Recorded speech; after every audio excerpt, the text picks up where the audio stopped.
খাতরো কে খিলাড়ি season 15 শুরু হয়ে গিয়েছে। তো এই সিজনের থিম হচ্ছে ওল্ড ভার্সেস নিউ। কিছু পুরানো কন্টেস্টেন্ট এবং নতুন কিছু কন্টেস্টেন্ট নিয়ে এই সিজনটি শুরু হয়েছে। তো প্রথম উইকের 2টি এপিসোড অন এয়ার হয়েছে। এই 2টি এপিসোডের মধ্যে ওল্ড টিম এবং নিউ টিমের স্কোর সমান হওয়ার কারণে 2টি টিমের মধ্যে একটি টাই ব্রেকার স্টান্ট হয়, যেখানে 2টি টিম থেকে 4 জন পার্টিসিপেট করে। যেমন ওল্ড টিম থেকে বিশাল আদিত্য সিং এবং কারণ ওয়াহি, এবং নিউ টিম থেকে গৌরব খান্না অ্যান্ড শাগুন। তো এই 4 জন যে স্টান্টটিতে পার্টিসিপেট করে, এর থেকে ভয়ঙ্কর আতঙ্কিত স্টান্ট অনেক হয়েছে খাতরো কে খিলাড়িতে, তবে এর মতো রিস্কি আর যন্ত্রণাদায়ক স্টান্ট মনে হয় আর হয়নি।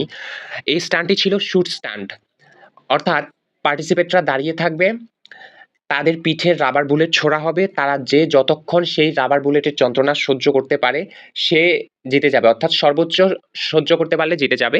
এর মধ্যে প্রথম 2 জন আউট হয়, গৌরব খান্না এবং শাগুন। শাগুন প্রথমেই আউট হয়।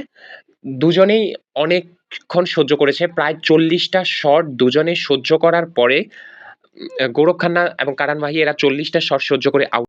এবং এদের পিঠের অবস্থা, এই যে দেখুন বিশাল আদিত্য সিং এর পিঠের অবস্থা এবং এদিকে হচ্ছে গৌরব খান্নার পিঠের অবস্থা, মানে কি পরিমাণ যন্ত্রণা সহ্য করেছে এই স্টান্টটি করতে গিয়ে এরা। মানে আপনাদের প্রিয় পার্টিসিপেটকে কমেন্ট করে জানাবেন।